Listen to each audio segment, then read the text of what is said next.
Time now for Joy News Interactive, and Miji is going to be joining me in a bit, and we're going to be talking about quite a number of things. Of course, it includes Robert Mugabe's resignation today. It's been one of the biggest news of the day, but you know how to join us. You can join us on facebook.com/joynews-on-TV. So that's for Facebook. But today we're also going to be going on to Twitter to see to realize that Zimbabwe and Mugabe is trending. They're trending.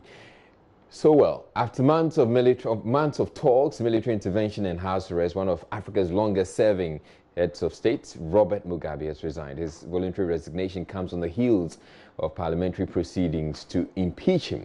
Many people in Zimbabwe say this is a new beginning for the country, and there are records of widespread jubilation, or scenes of widespread jubilation in Zimbabwe. But some people suggest Robert Mugabe was not treated fairly, considering his role in the liberation struggle. Do you agree? That's the question we put to people out there. I think he was treated fairly because his service time, I believe, whatever he's capable of doing for his country, he's done. And running a country is not like a gift to any particular person. So he's done his best. No, I don't think he was treated fairly, in that he led them out of the training of the whites. He got a lot of things for them. Now that they are about to throw him out of office, I don't think it's all that good for him to be thrown out of office. I think he has caused this onto himself. I mean, ideally, looking at how proceedings had gone, if really he had followed due process, I think he would have still been in power by then, I mean now. So I think he has caused it to happen. Let's say we have President Mugabe for about 37 years now. You know, this is not about kinship, you see.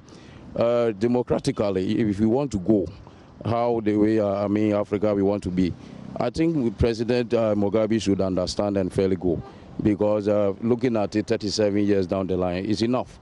Let somebody also comes in with another idea, and let's see how Africa will be. All right, so Ms. G has joined me, and we're going to go on to Facebook to get to see the comments that have come over there. Kelvin Cypher says he was old though, but I pity those citizens of Zimbabwe. They rejoice to go back into slavery. Soon their country will be in the hands of the whites. Ghana and Libya are the perfect examples. The whites were behind the removal of Nkrumah and Gaddafi. Now, even maize we import to Ghana. I pray we get a president with Nkrumah's ideology and a vice of Mugabe's strong heart. People used to smuggle their way into Libya, but now even a madman will reject free passage to Libya. These whites are now enslaving our leaders, so indirectly we are still controlled. Can someone please tell the Queen that she's old and should step down, please?